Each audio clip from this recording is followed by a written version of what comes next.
It's lunchtime, and this is Brad Anderson's Lunch Break. Two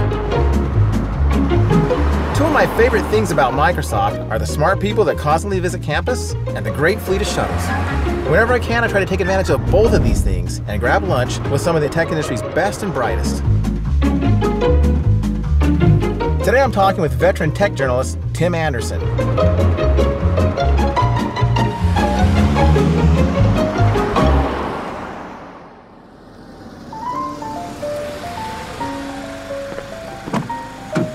Hey Tim, good afternoon. How are you? Good to see you. Good to see you as well. So Tim, you've been covering technology for a really long time. When was the first time the first piece you wrote? Well, I think it was about 1988 or 1989. Do you remember what it was about, your first article? It was about the Atari ST.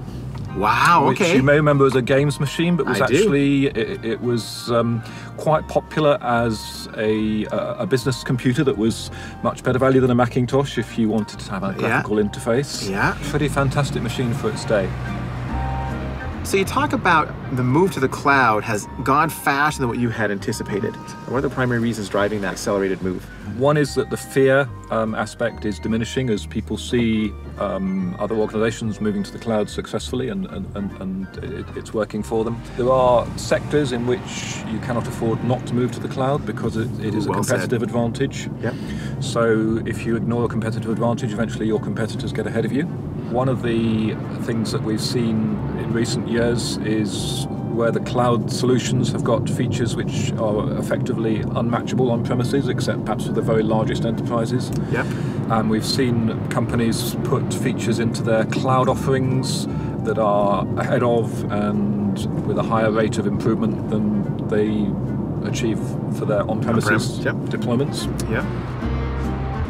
What are companies that are successfully modernizing themselves doing differently than those who are kind of like slow?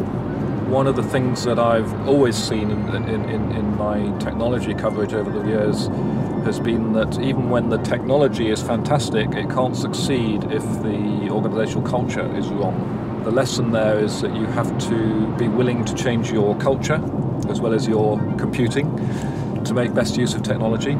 I've seen organizations who have also tried to, to move to a new technology, to a new way of doing things, but without changing their culture, it fails or it takes longer than it should. Yeah. Cloud is a challenge here because we have seen in certain respects the power, if you like, of the IT organization within a business has in some respects declined because they're no longer masters of their own kingdom in terms of everything has to happen in their data center, and letting go of some of those responsibilities is challenging and difficult. Yeah, that's definitely a cultural change, but Yeah. would you also argue that by letting go of some of those pieces that were really kind of important but not necessarily adding value to the business, does it free up time for IT to be able to add more value?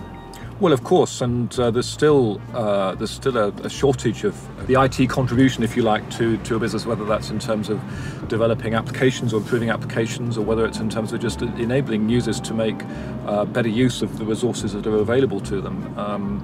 It does somewhat break my heart to see users with a hugely rich range of resources that are available in something like Office 365, those types of services, but using only a tiny fraction of them, using just the email. Or Correct. Or, you move to a cloud service that has so much more capability, but you only do what you did in the past and don't take advantage of the new capabilities. Right. Yeah, that's sad. Yeah. Next time on Brad Anderson's Lunch Break. Every organization has got data that it cares about, and what we care about most in terms of security is who has access to that data. Exactly. And also we perhaps care about who doesn't have access to that data. Well said. So clearly identity is at the heart of that.